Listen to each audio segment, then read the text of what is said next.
Bismillahirrahmanirrahim. Assalamualaikum warahmatullahi wabarakatuh.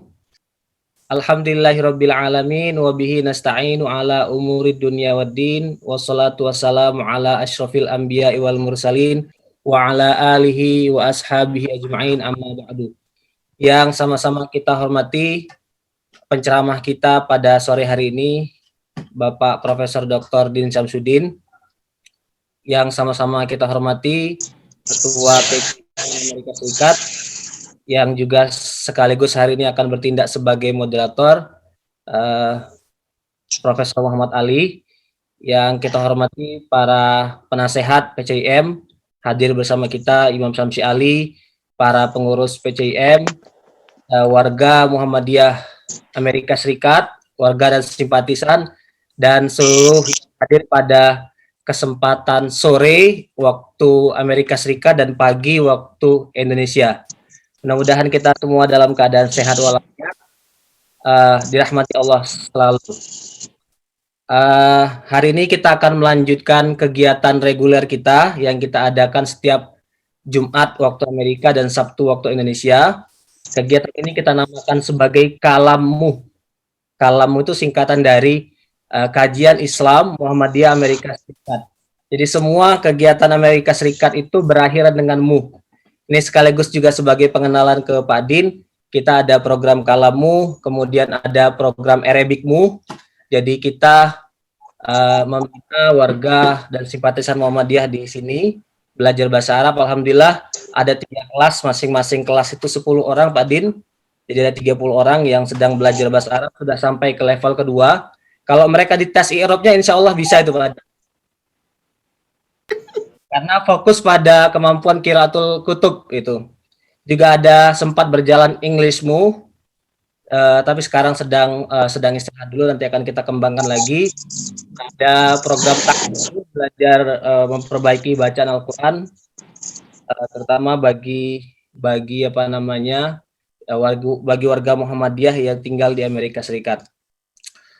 Sekali lagi terima kasih atas kehadiran semuanya pada sore hari ini. Kita akan langsung mulai acara. Acara ini akan dipandu oleh Profesor Muhammad Ali. Beliau ini sebagaimana sudah ghaniyun anit ta'rif, Profesor Religious Studies di University of California Riverside di California, yang juga sekaligus Ketua Umum Pimpinan Cabang Istimewa Muhammadiyah Amerika Serikat. Itu perkenalan singkat tentang beliau, dan saya yakin kita semua sudah sangat familiar. Jadi untuk mempersingkat waktu, kita serahkan kepada beliau, tapi sebelum itu marilah kita awali terlebih dahulu dengan membaca basmalah terlebih dahulu. Bismillahirrahmanirrahim. Selanjutnya waktu tempat kita persilahkan kepada Prof. Muhammad Ali. Terima kasih. Assalamualaikum warahmatullahi wabarakatuh. Alhamdulillahi rabbil alamin, wassalatu wassalamu ala asyrafil anbiya'i wal mursalin wa ala alihi wa sahbihi ajma'in, amma ba'd. Saudara Muhammad Rafiq Muzakir, Sekretaris PCIM Muhammadiyah Amerika Serikat, terima kasih atas pendahuluannya. Hari ini pagi atau malam hari di Amerika, kita sangat berbahagia, bersyukur kepada Allah Subhanahu wa taala bisa silaturahim. Yang pertama, kita bisa bersilaturahim dengan Profesor Haji Dr. Muhammad Din Syamsuddin, juga silaturahim antar warga Muhammadiyah di Amerika, di Indonesia, dan di berbagai tempat yang sempat hadir pada kesempatan pertemuan virtual kali ini. Acara ini juga disiarkan TV Muhammadiyah, juga di live di Facebook, dan saya yakin beritanya sudah menyebar di media sosial. Baik, saya hanya mengantarkan tema kita untuk pada kesempatan kajian Kalammu hari ini, mempersiapkan Ramadan yang transformatif. Saya kira sebelum saya memperkenalkan Profesor Din Syamsuddin yang seperti sudah disebutkan tidak perlu kita kenalkan lagi, tapi mungkin bagi sebagian kita saya hanya menyebutkan beberapa saja. Pertama kali nama Din Syamsuddin ya, itu kita berpikir dinnya ini apa begitu. Itu ternyata menarik sekali kalau kita baca ya. Ada Sirojuddin Muhammad Din Syamsuddin. Jadi sudah Siroj, ya ada Siroj, ada pelita agama, tapi juga Syamsuddin, matahari agama. Itu double ini. Double yang menurut saya ini luar biasa, dan kita tahu beliau alumni UCLA, saya mengajar di UC Riverside, Ketua Umum Muhammadiyah 2 kali, 2005 sampai 2015, juga profesor di Universitas Islam Negeri Syarif Hidayatullah Jakarta, dan berbagai forum-forum internasional yang beliau juga sebagai ketua maupun sebagai member yang sangat aktif. Dan belakangan kita melihat perkembangan wasatiyah Islam yang beliau usung di berbagai kesempatan. Itu saja memperkenalkan beliau. Tentu saja kita akan silaturahim dan silatul fikr, bicara tentang Ramadan yang sebentar lagi akan masuk ya. Sekarang 13 Sya'ban atau 14 Sya'ban kalau di Indonesia, 1442 Hijriah. Kalau menurut rencana itu satu Ramadan 13 April ya. Kurang lebih 13 April. Di Amerika mungkin masih menunggu kira-kira 13 April ya, 1 Syawal. Artinya sudah ya, kita akan sambut Ramadan dalam waktu yang tidak terlalu lama lagi. Baik, Ramadan kita bicarakan karena memang kita perlu mempersiapkan diri. Ada beberapa konteks yang menurut saya bisa menjadi pengantar. Yang pertama, konteks yang mungkin semua kita rasakan, konteks wabah ya, pandemi. Saya kira Ramadan kali ini bagaimana kita akan hadapi dalam konteks pandemi. Dan kemudian yang kedua, konteks umat Islam di dunia yang masih terbelakang secara ekonomi. Misalnya indeks economic freedom masih terbelakang, Human Development Index juga, indeks pembangunan manusia juga masih di bawah ya, negara-negara mayoritas muslim. Kemudian World Happiness Index atau report juga masih di bawah. Jadi indeks kebahagiaan di negara-negara penduduk muslim ini masih di bawah. Ini menurut saya menarik. Lalu apa yang bisa dilakukan, dan pada bulan Ramadan adalah tempat yang sangat baik. Sebelum kita memulai bahasan dari Profesor Din Syamsuddin, ada baiknya kita akan mendengarkan dulu pembacaan ayat suci Al-Quran oleh saudara kita, Syakil Abid Ali. Dipersilakan. Bismillahirrahmanirrahim. Assalamualaikum warahmatullahi wabarakatuh. My name is Shakil Abid Ali, and today I'm going to recite Surah Al-Baqarah, ayat 183 to ayat 184. A'udhu billahi minash shaitanir rajim. Bismillahirrahmanirrahim. Ya ayyuhalladzina amanu kutiba alaikumus siyam kama kutiba alal ladzina min qablikum la'allakum tattaqun. Ayyaman ma'dudat. فمن كان منكم مريضا أو على سفر فعدة من أيام أخر وعلى الذين يطيقونه فدية طعام مسكين فمن تطوع خيرا فهو خير له وأن تصوموا خير لكم إن كنتم تعلمون. So right now I'm going to say the meaning of that first one. Oh, you have believed, decreed upon you is fasting as it was decreed upon those before you, that you may become righteous. The next one is for a fixed number of days, but if any of you is ill or is on a journey, then he shall fast a like number of other days. And those who are not able to do it fasting because of an old age or illness that is not recoverable may effect a redemption by feeding a poor day and night. So whoever does good increases his fasting or his redemption is it is better for him, and fasting is better for you if you only knew. Sadaqallahul Azim. Assalamualaikum warahmatullahi wabarakatuh. Waalaikumsalam warahmatullahi wabarakatuh. Thank you so much, Shakil Abid Ali. It's really wonderful. Thank you so much. That was wonderful. And thank you. Ya, kalau mau mendengar bacaan Quran ya, wajilat qulubuhum ya, tergetar hati kita dan melodious, beautiful. Thank you. Terima kasih sekali lagi.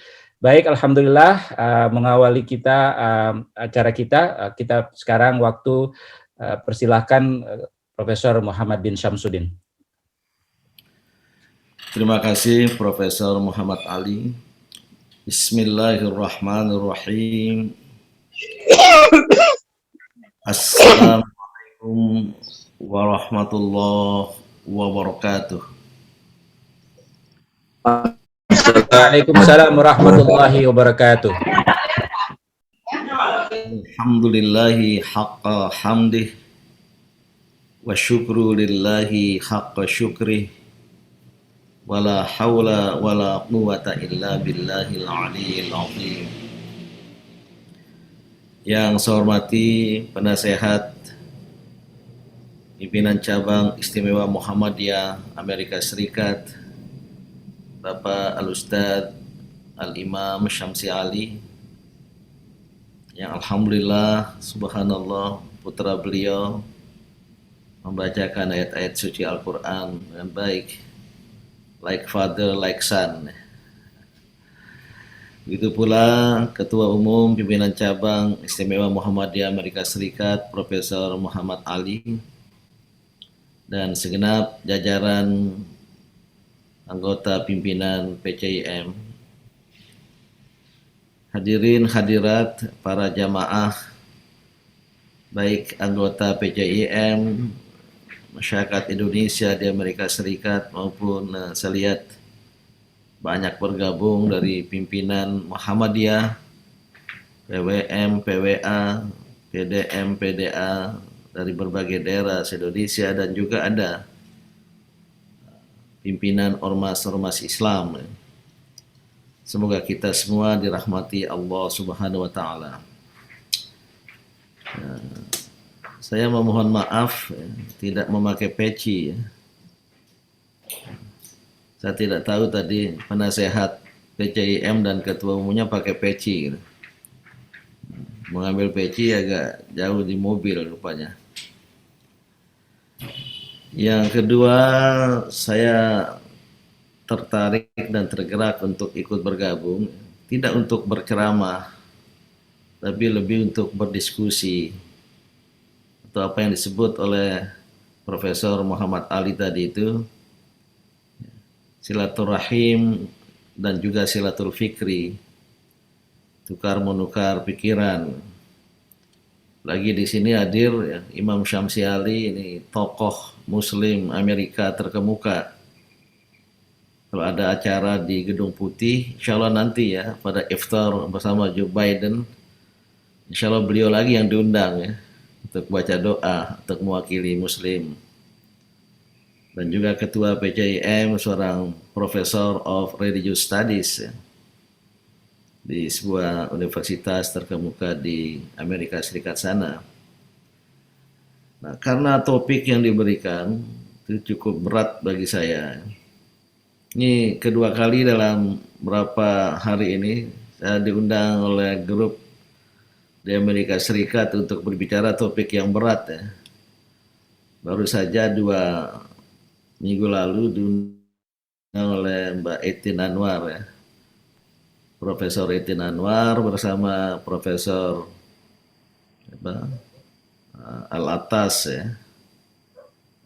yang juga guru besar di New York, untuk diskusi tentang otoritas label radikalisme dan perspektif Indonesia. Kali ini PCIM Amerika Serikat mengangkat tema transformasi dikaitkan dengan Ramadan. Saya kira konsep transformasi, transform, itu berhimpit dengan berkemajuan. Karena transformasi dalam pemahaman saya, selain sebuah transendensi, form, format, dan dalam kamus-kamus yang ada itu menggunakan istilah big change, perubahan yang besar, tentu bisa dikenakan kepada banyak aspek. Bisa dalam arti transformasi sosial, transformasi politik, tapi juga tentu dalam konteks kita ini transformasi spiritual ya, dan transformasi diri. Saya kira ini sekali lagi berhimpit dengan wawasan Islam berkemajuan yang intinya di dalamnya itu sejatinya ada dinamika, ada gerak dan dinamika. Karena sesuatu yang bertransformasi meniscayakan ada gerak dan ada dinamika. Dan dalam konteks ini segera ingin saya katakan, keunggulan yang perlu diperoleh dari seorang transformer atau seseorang yang bersikap transformatif tidak sekedar keunggulan komparatif, comparative advantage, tidak sekedar keunggulan kompetitif, competitive advantage, tetapi ada yang ketiga, dynamic advantage, keunggulan dinamis. Dan inilah Islam. Hari ini harus lebih baik dari hari kemarin. Dan hari yang akan datang harus lebih baik dari hari ini. Walal akhiratu khairul laka minal ula. Walaupun dikaitkan dengan akhirat dan dunia, tapi boleh juga diterjemahkan secara bebas. Tiadalah hari nanti kecuali harus lebih baik dari hari sekarang. Inilah dinamika. Karena dalam, saya kira bukan hadis ya, Ustaz Imam Syamsi Ali, man kana yaumuhu khairan min amsi fahuwa rabih. Barang siapa yang hari ininya lebih baik dari hari kemarin adalah orang sukses, beruntung. Tapi kalau mithla amsihi, sama saja, linear, maka fahuwa khasir, orang gagal, orang merugi. Apalagi kalau sayyan min amsi, lebih buruk. Hari ini lebih buruk hari kemarin. Dan kita tidak akan menciptakan hari depan, masa depan lebih baik dari hari ini. Tapi mengalami degradasi, itulah mal'un atau maghbun, orang-orang yang terhina bahkan terlaknat itu. Luar biasa Islam menjadi agama berkemajuan atau mendorong pemeluknya untuk berkehidupan yang maju. Walaupun sejarah sebenarnya mengulangi dirinya sendiri. The history repeats itself. Sehingga apa yang terjadi pada masa sekarang telah terjadi pada masa lampau. Terulang mungkin dalam form yang berbeda ya, tapi secara substansial sama. Kalau kita baca beberapa ayat Al-Quran tentang bangsa-bangsa dahulu kala ya, seperti kaum Nabi Nuh, kaum Thamud, kaum Ad, yang disebut dengan Al-Arabul Ba'idah, ya, nyaris sudah punah, ya. Termasuk kaum Nabi Lut, ya, yang didatangkan oleh Allah Subhanahu wa Ta'ala, azab, iqab, yang kemudian meluluh lantakkan mereka. Itu saya lihat di ayat itu ada sebuah ungkapan, walaqad yassarnal qur'ana lidzikri fahal mim muddakir. Kami telah jadikan ayat-ayat Al-Quran sebagai pelajaran sejarah. Adakah yang mau menjadikannya sebagai pelajaran? Artinya apa? Peristiwa historis itu tidak linear ya Prof. Ali, saya kira siklikal gitu, mutar. Ada hadis itu, az-zamanu istadara, waktu itu beredar dan berputar. Berangkat dari satu titik, siklikal, kembali ke titik yang sama. Itulah historical repetition, pengulangan sejarah. Bentuk-bentuknya berbeda dari dulu dan sekarang, tapi secara esensial sama. Paling tidak di dalamnya ada hakikat yang sama itu.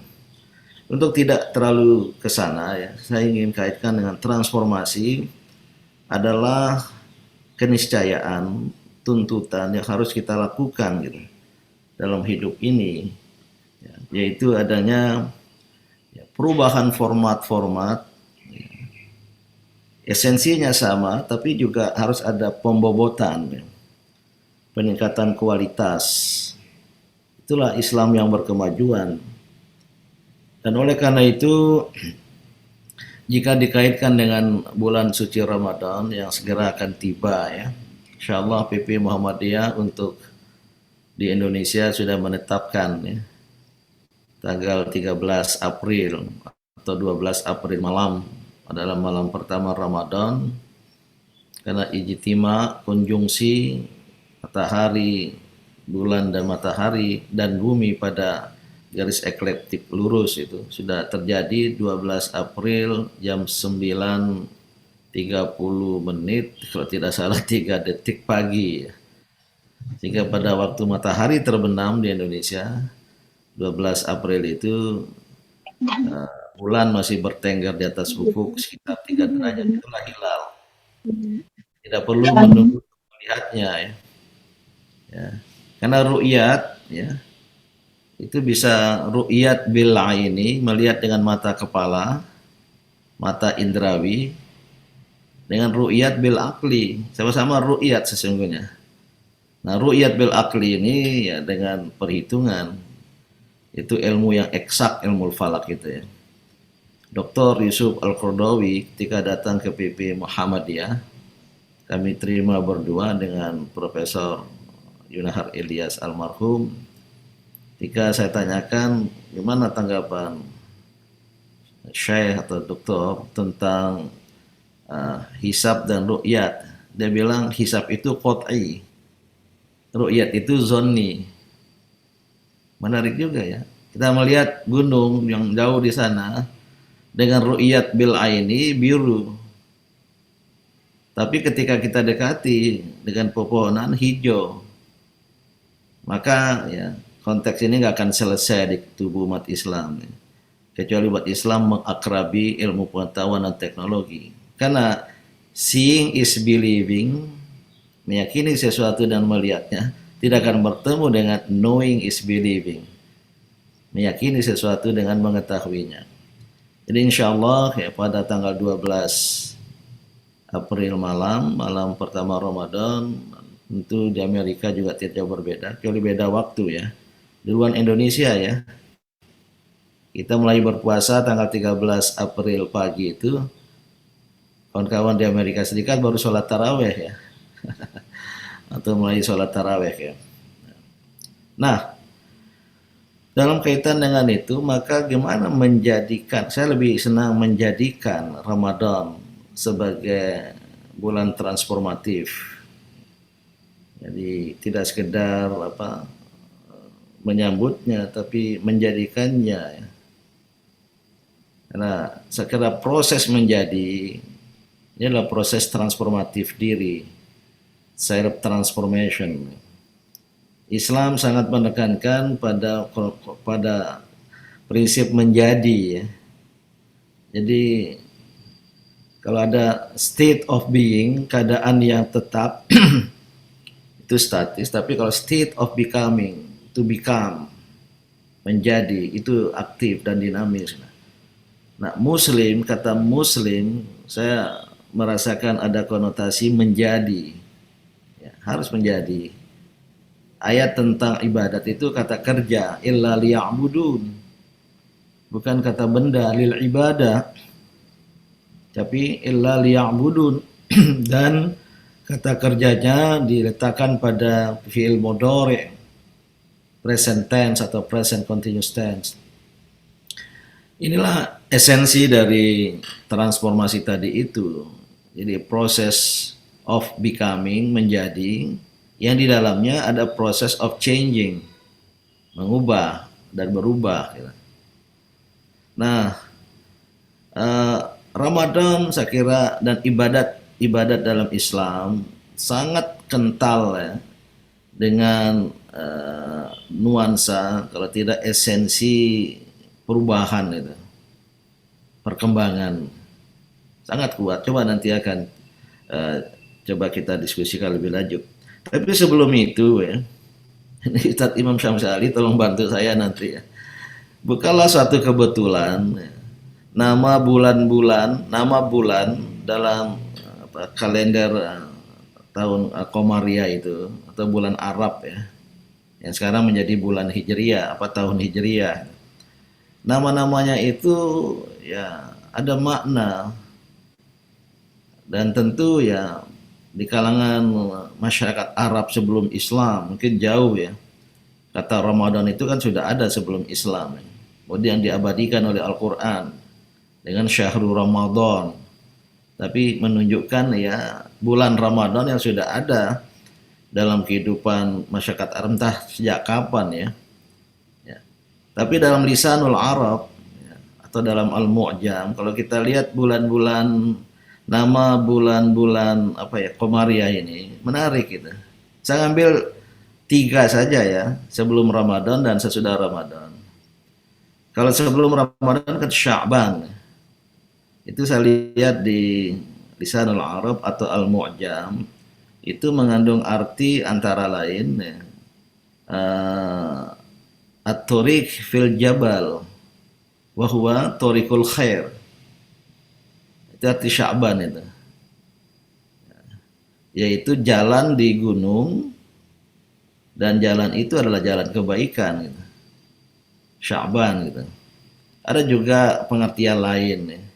Bahkan secara historis ya, entah legenda apa fakta ya, orang-orang Arab pada bulan Ramadan itu mengasah pedangnya untuk nanti berperang, dan setelah Syawal tidak boleh lagi berperang ya, masuk bulan-bulan haram gitu. Jadi mungkin mereka menamakan Sya'ban seperti itu gitu. Jadi ada jalan, maka Sya'ban itu adalah sebuah prakondisi ya, untuk sebuah kebaikan, karena telah direntangkan jalan di gunung, jalan mendaki. Dan kemudian juga ada konteks historis tadi itu ya, orang-orang Arab ya sering bepergian ya pada bulan Sya'ban, menyebar, tapi sambil juga ada yang mengasah pedang karena siap-siap berperang gitu. Nah, tentu kita ngambil makna yang positif ya. Maka mengapa ya dalam doa Rasulullah itu barik lana fi Rajab wa Sya'ban wa balikna Ramadan gitu. Jadi ada pengaitan Ramadan dengan Sya'ban, bahkan Rajab. Bahkan secara historis ya, sebelum bulan Ramadan itu ada bulan Rajab, Mi'raj di situ, Isra dan Mi'raj. Kebetulan ya, arti saya meyakini sejarah bukan sebuah proses kebetulan ya. Ada rancangan Allah dengan makna-makna di situ. Nah, ketika datang Ramadan punya pengertian lain lagi yang saya kira Romido Yarmadu, itu membakar, ishtaddal har, jadi panas yang membakar itu berkembang. Bahkan ada juga Hijar Muhammad itu sebagaikan batu yang membara gitu. Maka sering diterjemahkan oleh para mubalik sebagai proses pembakaran gitu. Nah, Syawal lebih kepada pengembangan. Artinya apa ya? Bukan satu kebetulan ya, nama-nama itu, dan kemudian peribadatan dalam Islam dikaitkan dengan nama bulan dan juga esensi yang ada di dalamnya. Nah, Bapak Ibu dan saudara-saudara, dan itulah yang kemudian kalau kita lihat bulan suci Ramadan dengan ibadah puasa di dalamnya, dan saya memahami ayat-ayat Al-Baqarah yang tadi Ananda membacakan satu dua ayat 183 dan seterusnya itu, saya ini sudah temuan lama ya, 10-15 tahun yang lalu, saya ingat lagi sekarang. Itu di ujung ayat-ayat itu, rangkaian ayat-ayat tentang puasa, itu ada harapan Allah kepada kita manusia yang diungkapkan dalam kalimatur roja, ya, kata harapan, la'alla, asa dalam bahasa Arab itu adalah harapan yang sangat mungkin untuk dicapai, bukan sesuatu yang ideal apalagi utopis gitu. Dan Sang Pencipta yang menciptakan manusia sangat mengetahui potensi dan kapasitas insani yang berkemampuan sesungguhnya untuk mencapai apa yang ada dalam la'alla itu, la'allakum tattaqun. Terus apa? Ya, nanti dua ayat berikutnya la'allakum tashkurun. Ya, ayat berikutnya la'allahum yarshudun. Dan ada satu ayat 189 kalau tidak salah. Itu kalau saya memandangnya masih masuk dalam chaptering ayat-ayat Ramadan. La'allahum yuflihun, la'allakum tuflihun. Ya. Nah, ini menarik ya, rangkaian ayat yang kemudian Allah mengharapkan para manusia secara beruntun tadi itu. Tidak ada di ayat-ayat lain kecuali di rangkaian ayat Al-Quran tentang Ramadan dan tentang puasa gitu.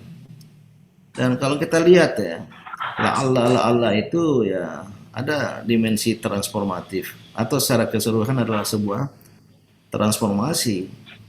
Termasuk kalau kita lihat ya, isyarat transformasi dalam ibadah puasa itu yaitu hadis ya. Ini saya tidak menguasai hadis ya, ilmu hadis ya. Ini Mas Rafiq nih, alumni Al-Azhar. Saya baru tahu kalau dia sekarang berada di Amerika Serikat. Nah, mungkin bisa lebih menjelaskan itu. Penggalan bulan suci Ramadan pada 3 itu, awwaluhu rahmah, wa wasatuhu maghfirah. Ya, betul itu urutannya ya. Wa akhiruhu itqum minan nar. Itu ada kesan transformasi di situ. Dari rahmah jadi maghfirah sampai kepada itqun minan nar gitu. Maka pesan-pesan Ramadan agar semakin ke belakang mendekati akhir Ramadan itu seharusnya mengintensifkan ibadat gitu. Mengintensifkan ibadat. Ya, rakaat tarawih witirnya sama, tapi bobotnya seharusnya meningkat gitu. Apalagi ada janji Lailatul Qadar itu. Yang saya menyimpulkannya dalam pemahaman tidak ada ketentuan kapan itu. 17 Ramadan, 27 Ramadan, ataukah di awal, tapi keseluruhan malam-malam dan hari malam-malam Ramadan itu ya berpotensial untuk jadi Lailatul Qadar itu gitu.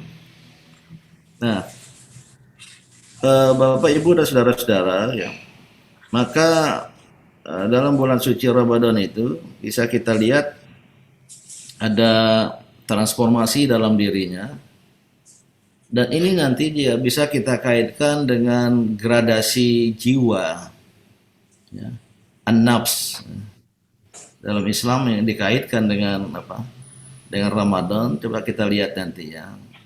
Saya memahami urutan yang pas itu dari 3 jiwa ya, walaupun nanti bisa dikembangkan an-nafs ya, maksudnya jiwa itu an-nafs ya. Ada yang menjadikannya 7 atau 5 gitu. Tapi 3 yang besar kan an-nafsul ammarah bisu, baru an-nafsul lawwamah, kemudian yang ketiga an-nafsul mutmainnah ya. Walaupun saya tidak tahu Al-Ghazali katanya memunculkan al-lawwamah dulu, atau bisa dilihat dalam pandangan ulama-ulama lain. Nah, kalau kita lihat gradasi kejiwaan nafs ya, itu pertama al-ammarah bisu, itu jiwa nafs yang masih bersifat ambivalen, dua valensi. Artinya apa? ada kecenderungan kepada kebaikan, ada kecenderungan kepada keburukan. Maka diambillah al-ammarah bisu yang masih mendorong kepada as-su, as-sayyiat. Padahal seyogianya an-nafs dalam banyak pandangan ulama kaum sufi, bisa dilihat nanti di Ar-Razi, Al-Ghazali, Ibnu Sina ya. Sampai kepada itu ada seorang psikolog muslim di Amerika Serikat, beliau masih hidup apa belum ya, profesor atau sudah wafat, Profesor Robert Frager ya, yang salah di San Francisco itu, asal Yahudi tapi ikut tarekat dan sufi, menjadi profesor, bukunya terkenal itu tentang psikologi sufisme itu, juga memiliki atau mengajukan ya, dimensi-dimensi kejiwaan. Tapi dari berbagai macam pendapat ulama itu, an-nafs ya, yang jamaknya nanti ada al-anfus, ada an-nufus. Kalau yang al-anfus itu lebih mengandung arti diri, self. Qu anfusakum wa ahlikum nara. Qu anfusakum, yourself, diri. Nah, ketika konsep diri, Pak Iqbal itu khud ya.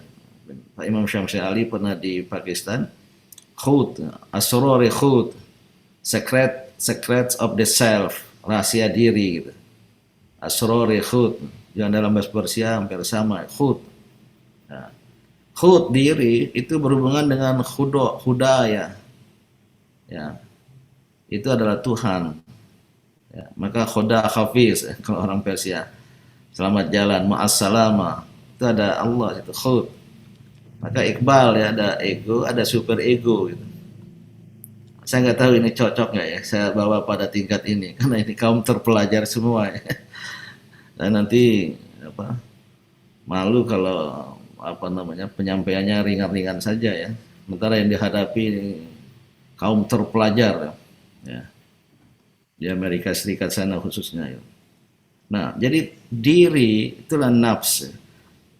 Dari saya menyimpulkan dari banyak pendapat ulama itu adalah sesuatu yang bersifat asali, karena itulah percikan dari ruh.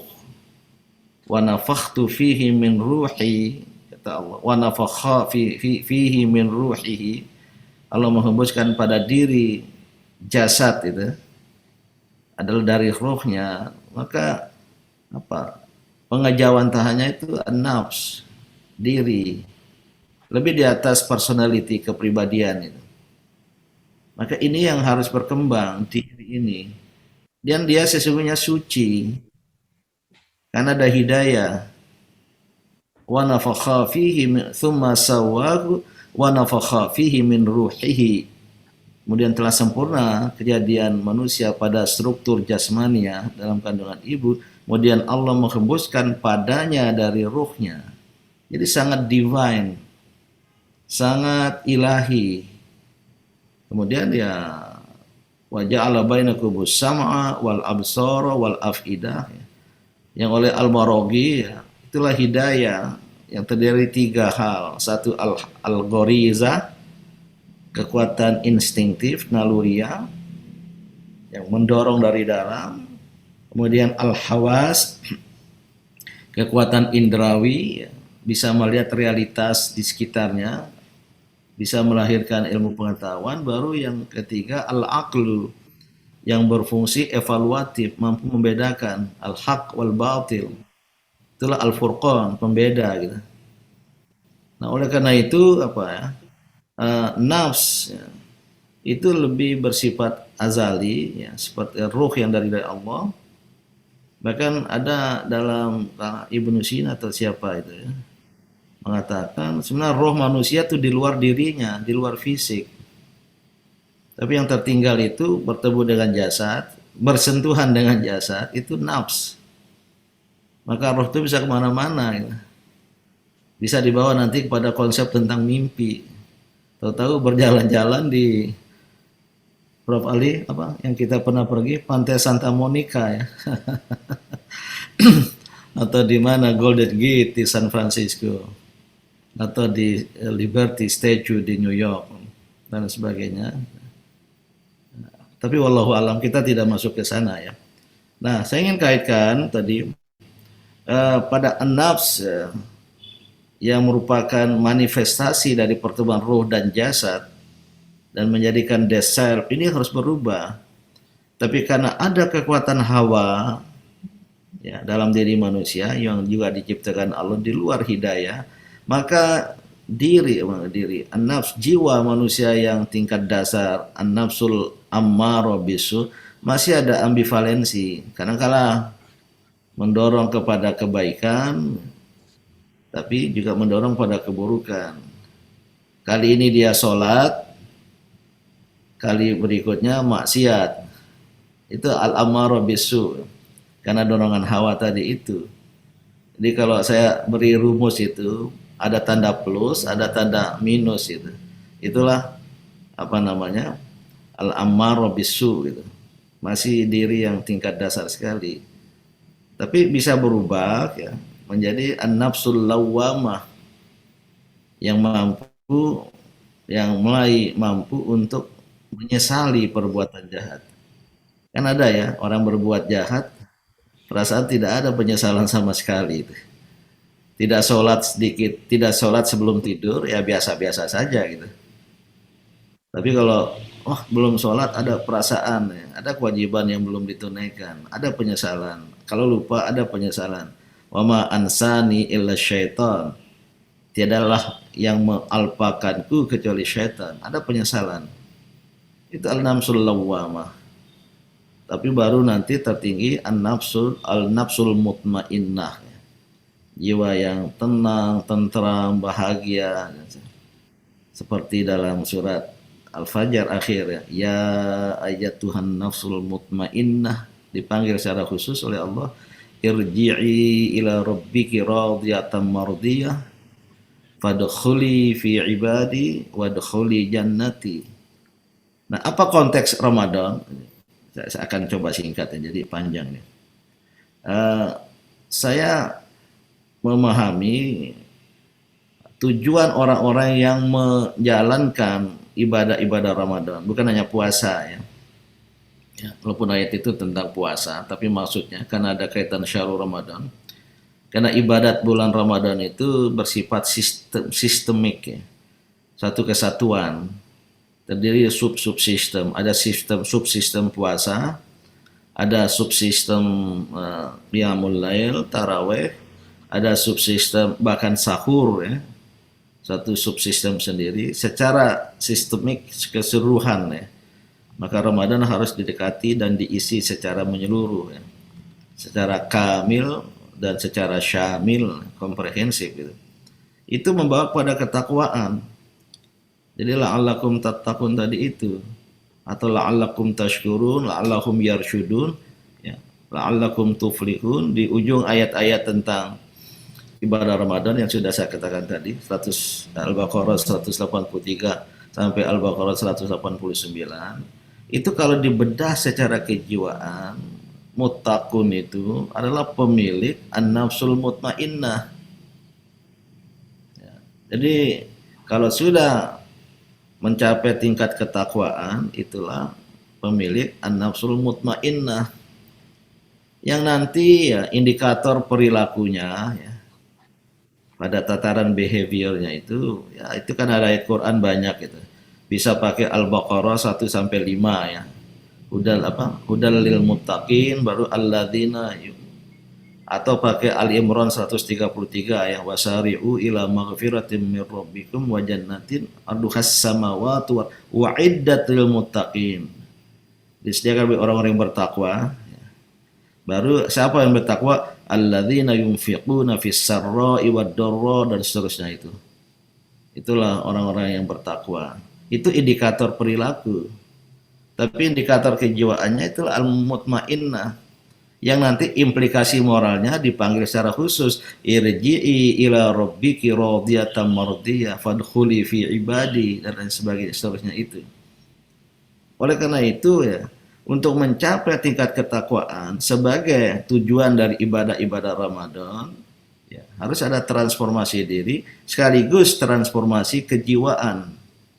Artinya diri kita, jiwa kita harus mampu meningkat, mendaki dari an-nafsul ammarah bisu ke an-nafsul lawwama sampai ke tingkat an-nafsul mutmainnah. Mungkin kalau 3 penggalan Ramadan tadi, awwaluhu, wasatuhu, akhiruhu, ya bagi 3 lah. Mungkin 10 pertama masih lah al-ammarah bisu gitu. Ya, tapi begitu masuk ke 10 kedua itu sudah meningkat. Apalagi pada 10 yang terakhir itu. Haruslah jiwa al-mutmainnah. Tapi kan ada paradoksa Ramadan di masyarakat, di umat Islam Indonesia khususnya ya. Ya, semakin ke akhir bukan semakin dekat pada Allah, tapi dekat pada dunia. Maka mereka menyerbu mal-mal gitu ya. Kata mubalik, lupa zakat mal karena mengeluarkan uang di mall gitu. Ya, padahal seharusnya akhir Ramadan mendaki. Yang kita juga paradoks Ramadan ya. Satu ya, kalau mau menyambut Ramadan itu gembira. Kalau Rasul kan gembira ya, menyambut Ramadan. Begitu Ramadan mau berakhir sedih. Kalau di masyarakat kita kebanyakan sedih menyambut Ramadan. Ramadan lagi, membayangkan kesulitan bangun pada waktu sahur, kelaparan, kehausan pada siang hari. Jadi sedih kalau ada Ramadan itu. Tapi begitu Ramadan mau berakhir gembira. Nah, karena mau melepas kesusahan tadi itu. Maka itulah yang bergembira di hari Idul Fitri, tapi tidak kemudian tidak membekas. Ramadannya tidak membekas sama sekali gitu. Nah, saya kira ibadah Ramadan yang disediakan oleh Allah itu seharusnya menjadi anak tangga ya, meraih ketakwaan itu. Kalau diletakkan ketakwaan itu skornya paripurna 10 gitu ya. Maka hidup kita ini melakoni menjalani Ramadan ini seperti naik anak tangga. Idealnya kalau kemarin Ramadan yang lalu kita sudah di anak tangga kesekian, katalah ke-5 ini. Ramadan ini kita harus naik tingkat ke-6, ke-7. Ya, tapi kan sering ya, sudah ke-5, besoknya turun anak tangga lagi karena tidak mampu mempertahankan nilai-nilai Ramadan gitu. Baru nanti Ramadan mulai mendaki lagi. Maka saya sering berseloroh, pantas selama bulan Ramadan ayatnya nggak pernah berubah gitu. Kutiba alaikumusiyam terus ya. Jadi dari Ramadan ke Ramadan ayat itu terus, padahal sudah harus berkemajuan gitu. Ini yang gagal kita lakukan dalam kehidupan umat Islam. Mungkin untuk tidak terlalu panjang ya, saya melihat memang peribadatan dalam Islam ini mungkin sebelum akhir ya, Prof. Ali. Saya melihat sebuah proses dinamis tadi, sebuah transformasi, bahkan mungkin lebih dari sekedar transformasi. Transformasi itu kan bersifat gradual, inkremental, dan agak perlahan-lahan ya kalau transformasi itu ya. Seperti sejarah Islam. Ya, tapi ada yang melihat sejarah Islam setelah hijrah itu revolusioner gitu. Dalam 22 tahun, kurang dari 1 PJP, pembangunan jangka panjang, sudah mengubah itu masyarakat Arab ya, menjadi ya, seperti lambang Al-Madinatul Munawwarah itu. Nah, tapi artinya tidak harus transformatif dalam arti prosesnya yang perlahan-lahan, gradual, inkremental, bisa juga ada akselerasi. Karena at-tafrah lompatan ya, seperti teolog An-Nazam ya, itu bisa juga kita lakukan. Nah, maka sekarang kan banyak di kalangan umat Islam mengalami hijrah, istilah mereka hijrah gitu. Itu kadang-kadang revolusioner, kadang-kadang radikal ya. Beragama harus radikal kan ya, berpegang pada redix, akar, pada dasar, pada usul. Beragama, bernegara itu harus radikal dalam arti yang positif ya. Walaupun sekarang istilah itu didistorsi dengan makna yang negatif bahkan pejoratif. Nah, kembali kalau kita lihat ibadah dalam Islam itu sangat-sangat mendorong dinamika transformatif atau bisa dipercepat ya. Seperti dalam sholat ya. Coba kita lakukan konten analisis terhadap bacaan dalam sholat. Ini karena waktu ya, dari doa iftitah mau Allahumma ba'id baini atau mau inni wajjahtu ya, inna sholati, itu kan individual sekali ya. Bahkan takbiratul ihram itu sangat personal. Begitu kita angkat tangan Allahu Akbar, itu personal sekali antara abid dengan al-ma'bud. Tidak boleh ada keterlibatan pihak lain, baik pikiran maupun mimpi di dalam takbiratul ihram itu. Saya Ustadz Imam Syamsi Ali secara sederhana ihram itu ini tasyakkuk maknawi ya, mengharamkan ada intervensi keterlibatan pihak lain, tapi sekaligus dengan sikap demikian akan membawa manusia kepada al-hurmah, pada kehormatan diri, pada human dignity, karena dia sedang berhadapan dengan sang pencipta gitu. Nah, kita mulailah doa iftitah, prolog, aku ya. Terserahlah mau pakai versi mana iftitah. Kalau tarjikan Allahumma ba'id baini, dilihat. Saya lebih senang yang ini yang wajjahtu wajhiya. Karena itu ada dalam Al-Qur'an ya. Inna sholati wa nusuki, saya lebih mantap itu. Inna sholati wa nusuki. Kalau di hayati doa iftitah. Sekali-kali saya baca Allahumma ba'id baini gitu. Terutama ketika merasa banyak dosa itu. Baru pakai Allahumma ba'id baini gitu. Ya memang dalam tarjih wajjahtu wajhiya boleh, tapi panjang. Tapi kalau disingkat saja ya, wajjahtu wajhiya. Itu kan komitmen Ibrahimi. Kenapa saya suka doa iftitah yang wajjahtu wajhiya? Karena apa? Hanifan musliman. Ini komitmen Ibrahimi. Dan nanti di ujung sholat kita munculkan kembali komitmen Ibrahimi itu. Ketika membaca sholawat Ibrahimiyah istilahnya. Jadi Muhammadiyah ini penganut dan pengamal sholawat Ibrahimiyah. Ya. Bukan sholawat Badar.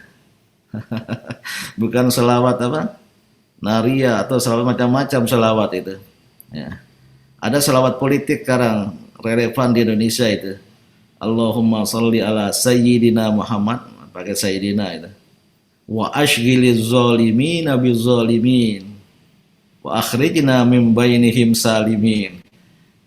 Saya coba minta tanya kepada orang itu, katanya kreativitas Kiai Haji Abdullah Syafi'i Betawi gitu. Mungkin zaman Masyumi dulu ya, menghadapi musuh tuh.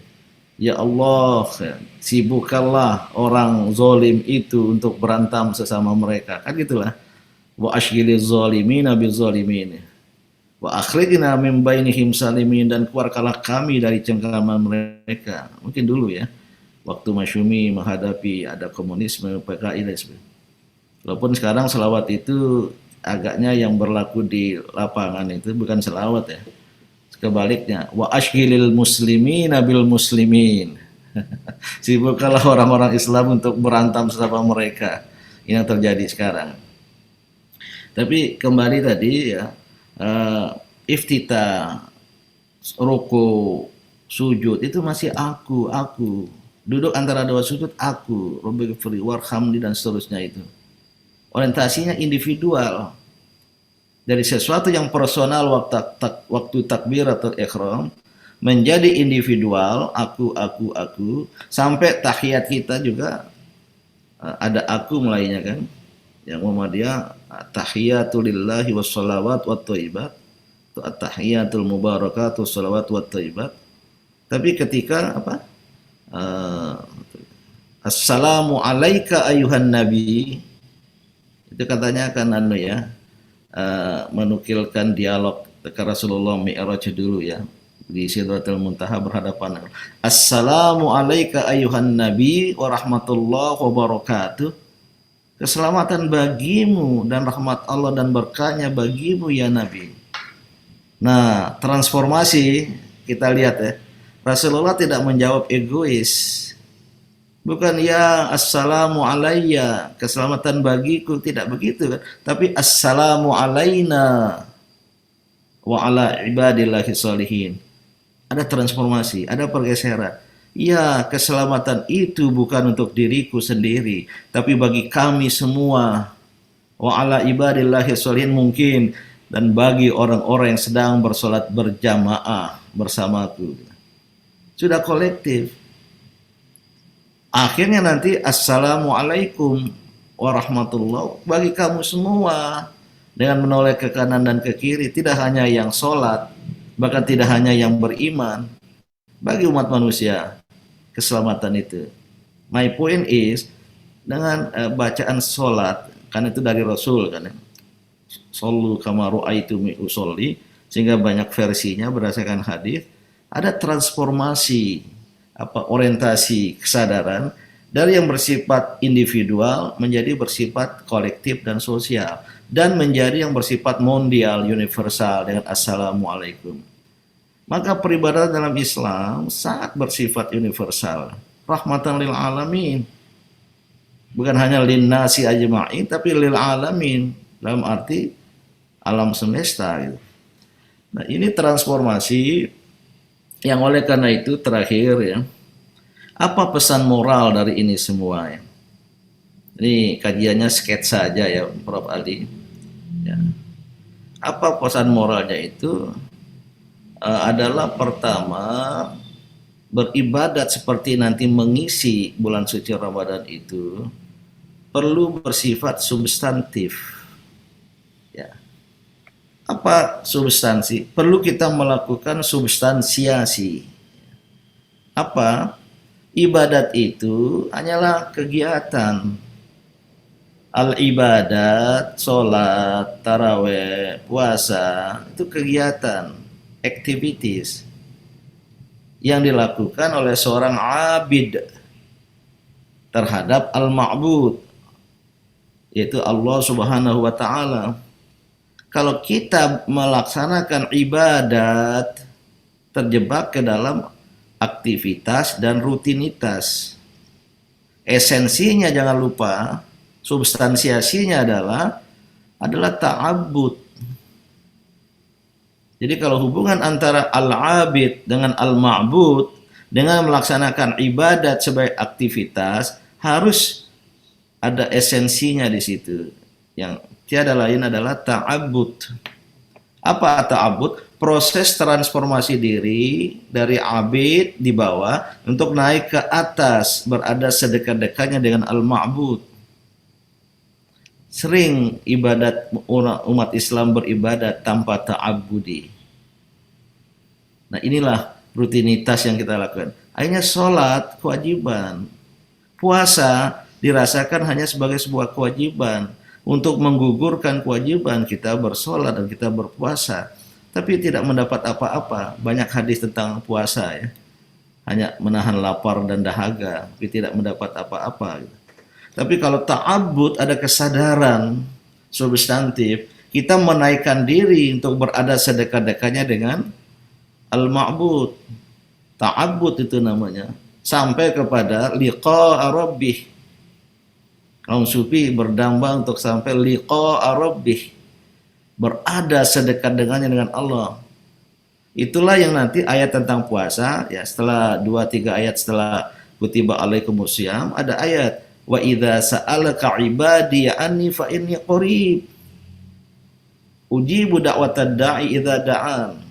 Itu kajian tersendiri tentang doa ya. Jadi harus ada ta'abbud. Beribadatlah sambil atau dengan berta'abbud.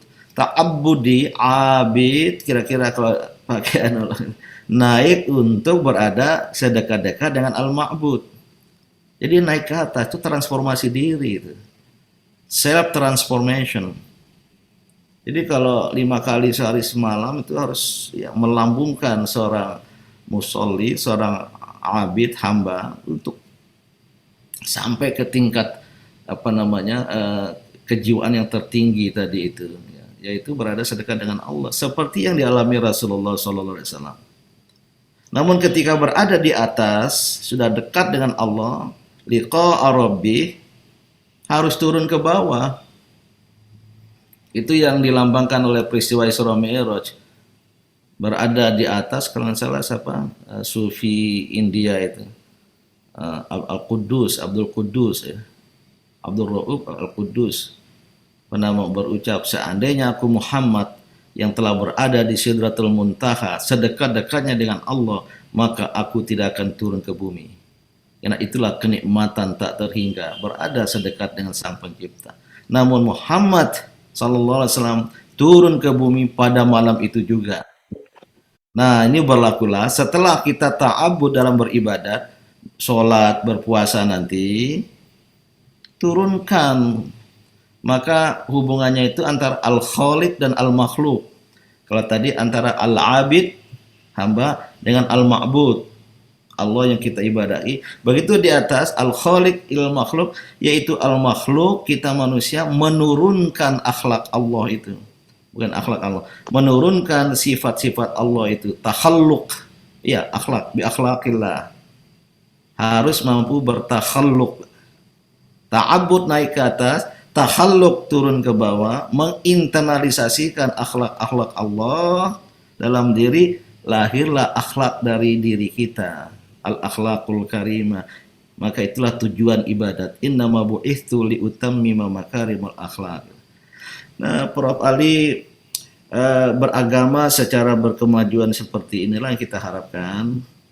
Maka untuk melakukan itu ya, saya ingin akhiri dengan dua hal pesan moralnya tadi. Itu masuk pesan moral pertama tadi ya. Beragama secara substantif, yaitu memadukan antara kemampuan ta'abbud dan kemauan takhalluk. Sehingga lahirlah pribadi yang berakhlak. Nah, yang kedua ini harus tampil antara lain, itu penghargaan akan waktu, kedisiplinan akan waktu. Jadi ada kesadaran terhadap dimensi waktu, ya dimensi ruang, dimensi waktu. Karena ibadah yang menarik sangat terkait pada waktu. Kapan sholat, kita mau kuta ada waktunya. Kapan puasa, bahkan harus melihat fenomena alam, ada waktunya. Haji demikian. Inilah agama yang paling kuat mendorong pemeluknya untuk menghargai waktu. Saya sering katakan dalam ceramah-ceramah, kalau kemajuan Barat karena etika protestanisme antara lain kerja, kedisiplinan, penghargaan waktu, atau kemajuan sekarang Asia Timur katanya karena etika konfusianisme, hampir sama dengan etika protestanisme, produktivitas, kerja keras, produktivitas, kedisiplinan, penghargaan waktu dan penghematan. Namun tapi agama tidak ada yang lebih kuat dari Islam menghargai waktu. Banyak ayat Al-Quran Allah bersumpah atas waktu. Wal asri, wal fajri, wal laili, wad duha, wan najmi, wasyamsi, wal qamari. Semua berhubungan dengan waktu. Maka ajalan musamma, hidup yang terbatas ini, artinya adalah sebuah kegiatan yang sangat berkesadaran akan pentingnya waktu yang singkat itu. Jangan sampai jaat as-sa'ah, jika tiba saat, tiba waktunya. Ya, idza matu bunu Adam inqata amaluhu illa min thalathin, tidak bisa lagi berbuat apa-apa. Nah, penghargaan akan waktu ditambah lagi dengan orientasi pada kerja. Dan kerja yang terbaik ahsanu amala, bukan aktsaru amala.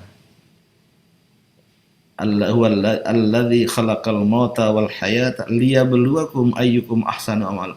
Lebih kepada orientasi pada action oriented, tapi sekaligus quality oriented, ahsanu amal. Itu yang akan menjamin khairu ummah.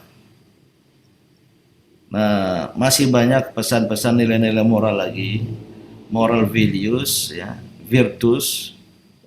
Kita ini sering berkomunikasi virtual ini harus bisa meraih virtus. Virtus itu keutamaan. Imam Syamsi Ali, Syekh Abdullah bin Baya dengan Declaration, Washington Declaration, akan melahirkan aliansi Virtus ya, Alliance of Virtus yang sekarang digalakan di dunia. Saya ikut terlibat di dalamnya untuk menggantikan vicious circle, lingkaran setan, vicious circle, kita ubah menjadi virtus circle. Ya, lingkaran keutamaan ini yang harus dilakukan oleh peradaban manusia. Maka ya terkait dengan COVID ini ya seharusnya membawa kita pada introspeksi untuk melahirkan virtus-virtus, apalagi dipaksa untuk berhubungan secara virtual. Kalau nggak salah artinya real ya dalam bahasa Inggris, secara virtual. Tapi saya ingin kaitkan dengan virtus, walaupun jauh mungkin kaitannya. Itu melahirkan makna-makna, melahirkan keutamaan. Kebetulan ada Ramadan, kita isi dan kita jadikan sebagai fase pelatihan transformatif. Gitu. Nah ini mudah dikatakan, susah dilakukan, tapi untuk kita, inilah ngaji kita sore di sana ya, mau maghrib ya.